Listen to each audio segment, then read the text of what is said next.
ओम नमः शिवाय। जय श्री कृष्ण, जय श्री हरि। प्रिय भक्तजनों, आप सभी का मायरा वॉइस चैनल में हार्दिक स्वागत है। आप सभी का दिन शुभ और मंगलमय हो और विष्णु भगवान आप सबकी मनोकामनाएं पूर्ण करें। आज के इस वीडियो में आप सुनेंगे माघ मास का अध्याय 26। तो प्रेम से बोलिए विष्णु भगवान की जय हो। पथिक कहने लगा कि हे प्रेत, तुमने सारस के वचन किस प्रकार और क्या सुने थे, सो कृपा करके कहिए। प्रेत कहने लगा कि इस वन में कोहरा नाम की नदी पर्वत से निकलती है। मैं घूमता घूमता उस नदी के किनारे पहुंचा और थकावट दूर करने के लिए वहां पर ठहर गया। उसी समय लाल मुख और तीखे दांतों वाला एक बड़ा बंदर वृक्ष से उतरकर जल्दी से वहां पर आया जहां एक सारस सोया हुआ था। उस चंचल बंदर ने कई एक पक्षी को देखकर उस सोए हुए सारस को दृढ़ता से पैरों से पकड़ लिया और तो सब पक्षी उड़कर वहां से चले गए, परंतु सारसी भयभीत होकर विलाप करती हुई वहीं पर रुकी रही। नींद के दूर होने तथा भय से नेत्र खोलकर सारस ने बंदर को देखा और मधुर वाणी से कहने लगा कि हे बंदर, तुम बिना अपराध मुझको क्यों दुख देते हो। इस संसार में राजा भी केवल अपराधियों को ही दंड देता है। तुम्हारे जैसे श्रेष्ठ प्राणी किसी को पीड़ा नहीं देते। हम अहिंसक और दूसरों के कर्मों को नहीं देखते।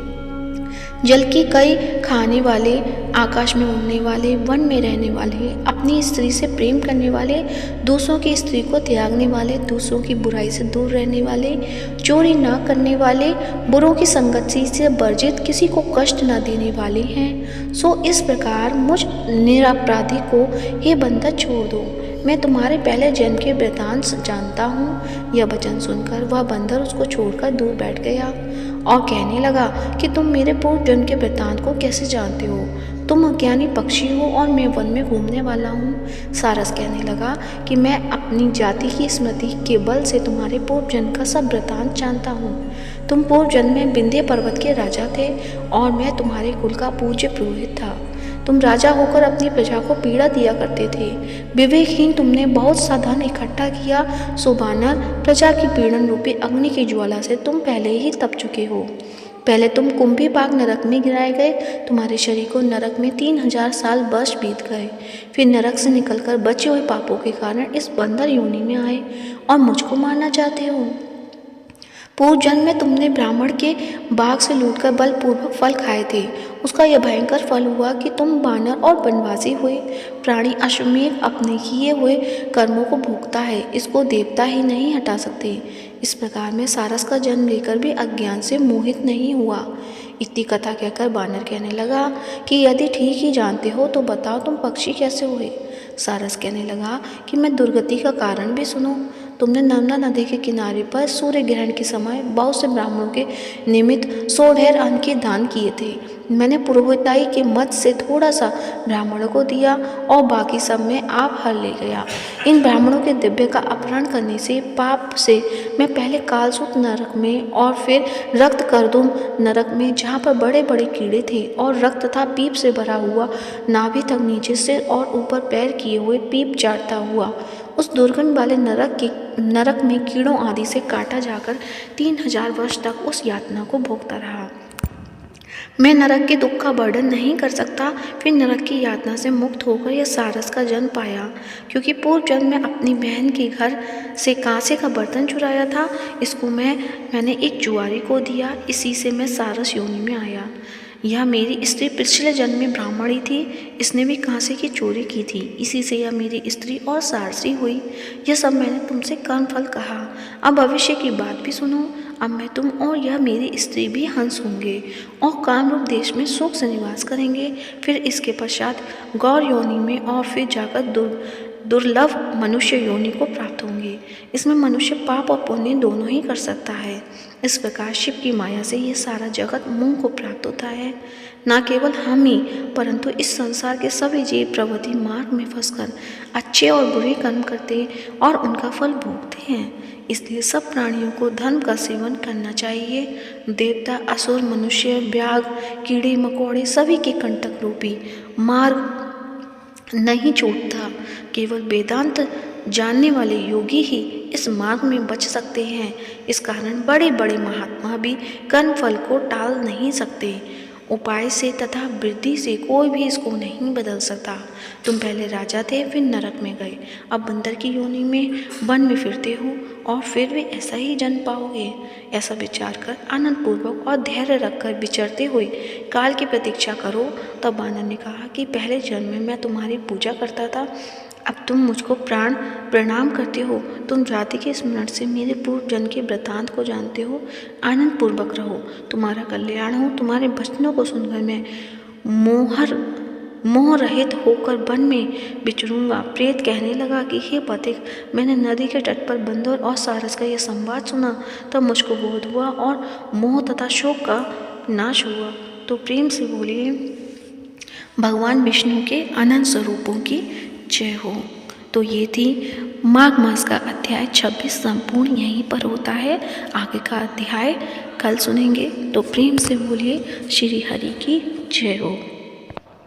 अब सुनते हैं लपसी तपसी की कहानी। इस कहानी को सभी कथा के बाद अवश्य पढ़ना चाहिए। तो आइए सुनते हैं लपसी और तपसी की कहानी। एक समय की बात है, एक छोटे से गांव में दो दोस्त रहते थे जिनका नाम लपसी और तापसी था। तपसी हमेशा भगवान की श्रद्धा में लीन रहता था और लपसी सवा शेर की लापसी बनाकर भगवान को भोग चढ़ाता था। एक दिन दोनों इस बात के लिए बहस करने लगते हैं कि दोनों में बड़ा कौन है। तपसी बोलता है कि मैं रोज भगवान की पूजा करता हूँ, इसलिए मैं बड़ा हूँ।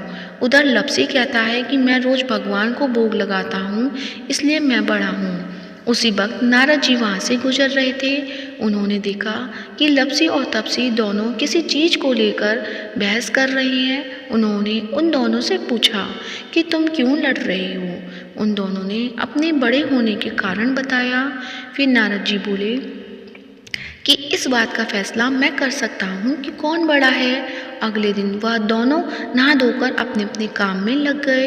फिर नारद जी चुपके से आए और तपसी के सामने 1.25 करोड़ की अंगूठी रख दी ताकि वह जान सके कि तपसी के मन में कितना लालच है। जब तपसी की नज़र उस अंगूठी पर पड़ी तब उसने चुपचाप उससे अपने पैर के नीचे छिपा लिया। फिर नारद जी ने लपसी के सामने अंगूठी रखी। अंगूठी पाकर उसने सोचा कि यह अंगूठी तो बहुत महंगी लग रही है, यह जिस किसी की होगी वह बहुत परेशान होगा। फिर वह बाहर जाकर उसके असली मालिक को खोजने लगा, लेकिन वह नहीं मिला। तो लपसी ने उस अंगूठी को अपने गाँव के मुखिया को दे दिया, क्योंकि वह नहीं चाहता था कि किसी दूसरे की अंगूठी को वह अपने पास रखे। उसने मुखिया से कहा कि यह जिस किसी की भी अंगूठी है उसको वापस कर देना। फिर लपसी उस जगह पर जाता है जहाँ पर तपसी अपनी तपस्या कर रहा होता है। फिर वहाँ नारद जी प्रकट होते हैं। जब नारद जी उन दोनों के पास आते हैं, फिर वो दोनों उससे पूछने लगते हैं कि हम दोनों में कौन बड़ा। नारद जी ने कहा कि तुम दोनों में लपसी बड़ा है। तपसी ने इस चीज़ का कारण पूछा। तब उन्होंने तपसी से खड़े होने को कहा। जब वह खड़ा हुआ तब उसकी अंगूठी दिख गई, तो उसने अपने नीचे छिपाई होती है, उसकी चोरी पकड़ी जाती है। तब नारद जी ने तपसी से कहा कि तुम इतनी तपस्या करते हो फिर भी तुम्हारा मन साफ नहीं है और इसलिए तुम्हें कोई फल नहीं मिलता। नारद जी ने तपसी से कहा, सच्चा भक्त होना यह नहीं होता कि हम दिन भर तपस्या में लीन रहें, बल्कि हमारा सच्चा मन भी होना चाहिए, तभी हम एक सच्चे भक्त कहलाएंगे। तपसी अपने किए पर शर्मिंदा हो गया। उनको समझ में आ गया कि उसने कितनी बड़ी गलती की है। उसने नारद जी के सामने हाथ जोड़कर पूछा कि मुझे अपनी तपस्या का फल कैसे मिलेगा और मेरा पाप कैसे उतरेगा। तब नारद जी बोले कि जब कार्तिक मास में स्त्रियां कार्तिक नहाएंगी तब वे अपना पुण्य तुम्हें दे देंगी, और साथ ही यदि कोई धोती के साथ गमछा नहीं देगा तो वह फल तुम्हें मिलेगा। यदि कोई साड़ी देकर ब्लाउज नहीं देगा तो फल तुम्हें मिलेगा। यदि कोई अंगना लीपकर दहली नहीं लीपेगा तो वह फल तुम्हें मिलेगा। यदि कोई सीधा देखकर दक्षिणा नहीं देगा तो वह फल तुम्हें मिलेगा। यदि कोई ब्राह्मण जिमाकर दक्षिणा नहीं देगा तो वह फल तुम्हें मिलेगा। यदि कोई जूता देकर तेल नहीं देगा तो फल तुम्हें मिलेगा। यदि कोई सारी कहानियाँ सुने लेकिन तुम्हारी कहानियाँ नहीं सुने तो वह फल तुम्हें मिलेगा। फिर उसी दिन से हर व्रत और कथा के बाद तपसी और लपसी की कहानी कही और सुनी जाने लगी। लपसी और तपसी की कहानी का फल लपसी को मिले और तपसी की तपस्या का फल तपसी को मिले, हमारी पूजा पाठ का फल हमें मिले। तो सभी व्रत कथा के बाद लपसी और तपसी की कथा को अवश्य पढ़ना चाहिए। तो प्रेम से बोलिए लपसी और तपसी की जय हो।